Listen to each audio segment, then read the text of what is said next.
अच्छा जी, आपको जैसे कि पता है कि जमात इस्लामी ने धरना दिया हुआ है मुल्क गिर मुख्तलिफ मुल्क के शहरों के अंदर। इसी तरह ही पेट्रोलियम मसनूआत की बढ़ती कीमतों की वजह से कराची में भी आज धरने का ऐलान है और मुख्तलिफ शाहराहों पर ट्रैफिक का शदीद दबाव है, ट्रैफिक चौक नज़र आ रही है। नुमाइंदे खुसूसी नज़ीर शाह हमारे साथ मौजूद हैं, हमें ऑन ग्राउंड सिचुएशन से अपडेट करेंगे। नज़ीर, बताइएगा ट्रैफिक का दबाव किन किन शाहराहों पर है और क्या ऑल्टरनेट रूट्स हो सकते हैं उन शाहराहों के? देखिए साहब, आज फर्स्ट वर्किंग डे भी है। उसके अलावा जो कराची का रेड जोन है, यहाँ पर जमात इस्लामी का धरने का दूसरा रोज है, जो पेट्रोल पर नीली और दीगर के लिए किया जा रहा है। इस वक्त मैं गवर्नर हाउस से जो अगली सड़क है जो आई चंडीगढ़ रोड की जानिब जाती है और वहाँ से जो लोग आते हैं, तो यहाँ पर बदतरीन ट्रैफिक जाम की सूरत हाल है। कहीं पर बहुत ज्यादा दबाव है, कहीं पर ट्रैफिक जाम है। कैमरामैन दिखा सके कि ये आपको आगे तक इसी तरह बसें सड़क पर बिल्कुल ऐसे रुकी हुई नजर आएंगी। और अगर ये जो सामने के जो मनाजिर आप देख रहे हैं, ये फवारा चौक जो ज़ेरा मार्केट की जानिब के, तो उस पर आप देख सकते हैं। तो शहरियों को बहुत ज्यादा मसाइल का सामना करना पड़ रहा है, क्योंकि बहुत सारे दफातर ऐसे जो आई चंडीगढ़ रोड और इतराफ में, तो लोग जो चारा पैसल से जब मेट्रोपोल से होते हुए वहाँ जाने की कोशिश करते हैं, तो गवर्नर हाउस वाला रास्ता तो बिल्कुल बंद है। इसी तरह जो लोग वहाँ से गवर्नर हाउस वाले रास्ते से होकर शहर की जानिब जाते हैं, तो उस रास्ते को भी टेंट लगाकर बंद किया हुआ है।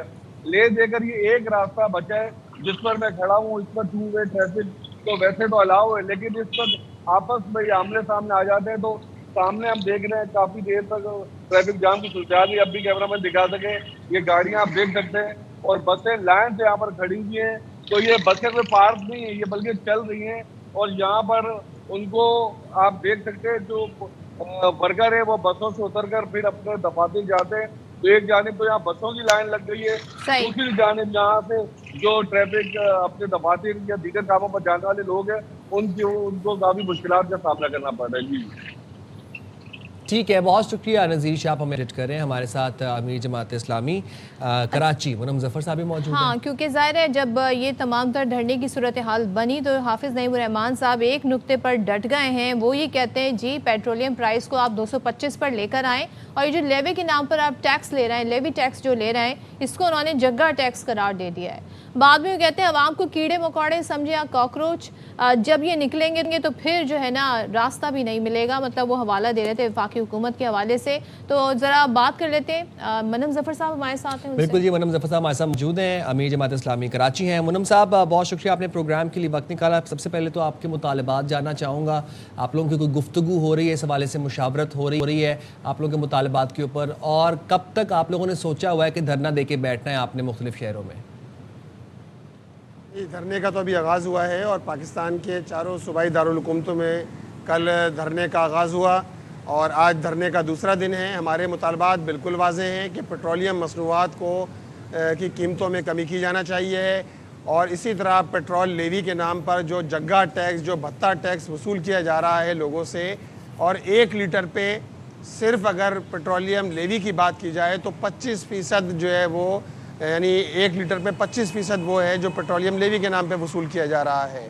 और मजमूई तौर पे देखा जाए तो 325 रुपये पेट्रोल की कीमत है। इसमें 130 रुपये जो है वो मुख्तलिफ टैक्सेस हैं, लेवी और टैक्सेस मिलाकर हैं। तो ये तो आवाम पर पहले ही जो है, जो पिसी हुई आवाम है, जो 2 वक्त की रोटी के लिए जिसके लिए मसला पैदा हुआ है। आप 1 लीटर पेट्रोल कौन डलवाता है? मजदूर डलवाता है, तालिब इल्म डलवाता है, मीडिया पर्सन डलवाते हैं, फूड पांडा तकसीम करने वाले डलवाते हैं, फूड राइडर डलवाते हैं। और आप ये जुल्म कर रहे हैं कि इतना भारी भरकम जो है वो जग्गा टैक्स, भत्ता टैक्स जो है वो आयद कर दिया गया है। हमारा मुतालबा खत्म होना चाहिए। एक दिन का होता है। अब आप लोगों ने ये तय किया है कि ये धरना आप मुख्तलिफ शहरों में देंगे। एक तो ये मुझे बताएं, कोई आपने टाइमलाइन दी है इस हवाले से कि कब तक ये होगा? दूसरे, किसी हुकूमती अरकान की जानिब से कोई राब्ता हुआ आपसे? देखिए जी, हम मुतालबात की मंजूरी तक यहाँ बैठे हुए हैं, चारों सूबाई दारुल हुकूमतों में बैठे हुए हैं, और इंशाअल्लाह ताला हमारे मुतालबात की मंजूरी तक ये धरना जारी रहेगा। अच्छा मुनम साहब, मैं कुछ आपसे कोई टेक्निकल बातें जानना चाहता हूँ। एक तो जब ईरान अमेरिका जंग शुरू हुई थी तो आलमी मार्केट में ख़ाम तेल की कीमतें थी अराउंड 65, 72, 75, इसके ऊपर नीचे फ्लक्चुएट कर रही थी। पाकिस्तान में तब कीमतें थी पेट्रोल की 200 तकरीबन 325 रुपये के, सॉरी 250, 60, 70 रुपये के अराउंड। आज जब आलमी मार्केट में ख़ाम तेल की कीमतें दोबारा से 85, 86, 82 रुपये के ऊपर फ्लक्चुएट कर रही हैं, तो पाकिस्तान में पेट्रोलियम मसनूआत की कीमतें 325 रुपये। ये क्या साइंस है, क्या फार्मूला है? और पाकिस्तान में तो हमने ये चीज़ देखी है कि जो जब एक चीज़ बढ़ती है उसकी कीमत, तो वो बढ़ती चली जाती है, वापस आना बहुत मुश्किल होता है उसका। तो आपके पास इसके ऊपर क्या होमवर्क है, क्या टेक्निकलिटीज़ हैं जो आवाम को नहीं पता? हुकूमत को इस वक्त पेट्रोल कितने का पड़ रहा है? देखिए जी, हुकूमत को पेट्रोल जो है वो एक्स रिफाइनरी जो रेट है पूरे वो पड़ रहे हैं 195 रुपये पड़ रहे हैं, और 130 रुपये जो है मुख्तलिफ टैक्सेस की मद में 1 लीटर की बात कर रहा हूँ उस पर वसूल किए जा रहे हैं। जब अमेरिका और इसराइल ने ईरान पर हमला किया तो उस वक्त 28 फरवरी को पेट्रोल की कीमत 258 रुपये थी, और इसको एक साथ 55 रुपये बढ़ा दिया गया। 55 रुपये बढ़ा तो दिया गया, लेकिन उसके बावजूद उसके बाद जब आलमी मार्केट में पेट्रोल की कीमत जो है वो फ़ी बैरल कमी वाक़ हुई तो उस तरह इसका बेनिफिट आवाम को नहीं दिया गया, बल्कि ये कहा गया कि रोज़ाना की बुनियाद पर ये कीमतों के अंदर तब्दीली होगी। अब आप देखें, अभी पेट्रोलियम डीलर्स ने पिछले दिनों जो है वो इस पर जो है वो हड़ताल की हुई थी, 14-15 दिन उनकी हड़ताल जारी रही। फिर गुड्स ट्रांसपोर्ट वालों ने की हुई थी, आपने उनसे मुज़ाकरात किए, मुज़ाकरात करने के बाद उनकी जो शरह थी वो बढ़ा दी गई, वो 8.5 रुपये थी, उसको 9.25 रुपये कर दिया गया। लेकिन एक आम आदमी क्या करे कि जिस पर आपने लेवी भत्ता टैक्स आयद कर दिया है, और इन हुक्मरानों के शाना अखराजात कम क्यों नहीं होते? क्यों जो है वो लोगों से जो है 1566 अरब रुपए गुज़श्ता फिस्कल ईयर के अंदर जो है लोगों से वसूल किए गए हैं? यानी जो आपने टारगेट रखा था उससे भी 100 अरब रुपए आपने ज़्यादा वसूल किए हैं, लेकिन अपने शाना अखराजात, अपने अल्ले तल्ले, अपने प्रोटोकॉल, अपने फ्री पेट्रोल, अपने फ्री बिजली की कीमतों पे भी किया था, बाद में पता चला उसकी कीमत में इजाफा हो गया। आप लोगों की एक्चुअली पार्लियामेंट में वो प्रेजेंस नहीं है कि हुकूमत आई थिंक उसको सीरियस नहीं लेती है। वजह क्या है कि आपके एहतजाज पे कहते हैं ना कोई ध्यान नहीं देता? हुकूमती अरकान ने अभी तक रब्ता ही नहीं किया आपसे, जबकि रात गए से जो सिचुएशन है वो सब रिपोर्ट भी हो रहा है। ये बात जो आप कह रही हैं, क्या माजी में लोगों को पता था कि आईपीपीज़ क्या होता है?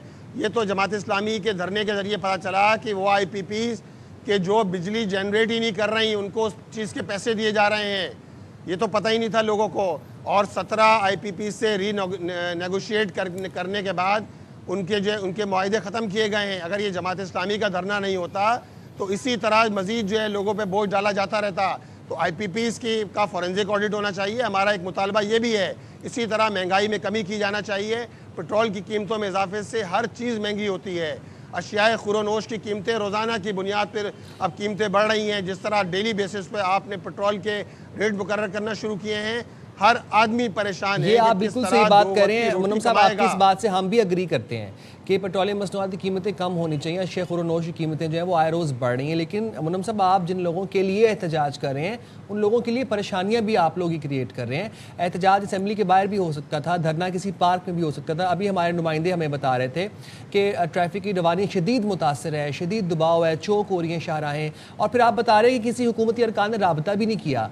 तो अगर अभी तक राबता ही नहीं किया आपसे, और अब वो अगर अगले हफ्ता पूरा नहीं राबता होगा, तो फिर ये धरना आप लोगों का मजीद तवील हो जाएगा, तो आवाम तो बहुत परेशान हो जाएगी। देखिए जी, धरना तो तवील होगा ये, और ये धरना इसलिए है कि आवाम की ज़िंदगी तंग कर दी है। आवाम की ज़िंदगी की शारा इन्होंने ब्लॉक कर दी है। शहर कराची तो वो है कि हर जगह रेड जोन बना दिया है। अब आप यूनिवर्सिटी रोड जो शहर कराची की है, यूनिवर्सिटी रोड, ये लोगों के लिए रेड जोन बनी हुई है। लाखों लोग सफ़र करते हैं, इनके लिए मुसीबत पिछले 5 साल से की हुई है। और मुझे बताया जाए, मैं तो यहाँ खुद मौजूद हूँ फवारा चौक पे, कौन सा ट्रैफिक जाम है? और वैसे भी कंटेनर लगा के बंद किसने किया है? ये तो हुकूमत ने बंद किया है कंटेनर लगाकर। हम तो पुरअमन जमहूरी जद्दोजहद पर यकीन रखते हैं, और अल्हम्दुलिल्लाह चारों सूबों के अंदर जमात इस्लामी ने बैकवक्त शुरू किया। एक पत्थर नहीं फेंका गया, कोई शीशा नहीं तोड़ा गया। और बताएं ना ज़रा, ये सारी पार्टियां, ये बताए MQM, ये नून बताए, ये पीपल्स पार्टी बताए, जो मज़े ले रहे हैं हुकूमतों के, इनकी अय्याशियाँ ख़त्म नहीं होती। आम आवाम के लिए क्या किया है इन्होंने? ये बात करते हैं, दीगर चीज़ों पे मौज़ूआत इनके मौज़ूआत होते हैं, फॉर्म 47, फॉर्म 45, ये मसनूई जंग लड़ रहे होते हैं। लेकिन आदमी के मसले के हवाले से, पेट्रोल के हवाले से, महंगाई के हवाले से, ये इनका एजेंडा ही नहीं है इनका। ये तो आप मनम साहब कह रहे हैं कि अवामी एजेंडे पर बात उस तरह से नहीं की जाती जो करनी चाहिए, बट मुझे ये बताइएगा कितनी उम्मीद है आपको कि जब आप इस धरने या एहतजाज से उठेंगे तो वाकईतन पेट्रोल प्राइस 225 या उसके आसपास हो जाएंगे? देखिए, हम पूरी तरह पर उम्मीद हैं। धरना हमने शुरू किया है, आज दूसरा दिन है और इंशाअल्लाह ताला ये धरना मुतालबात की मंजूरी तक जारी रहेगा। ठीक है, चलें, बहुत शुक्रिया। अमीर जमात इस्लामी कराची मुन्नम जफ़र साहब हमारे प्रोग्राम मौजूद थे और हमारा भी देखिए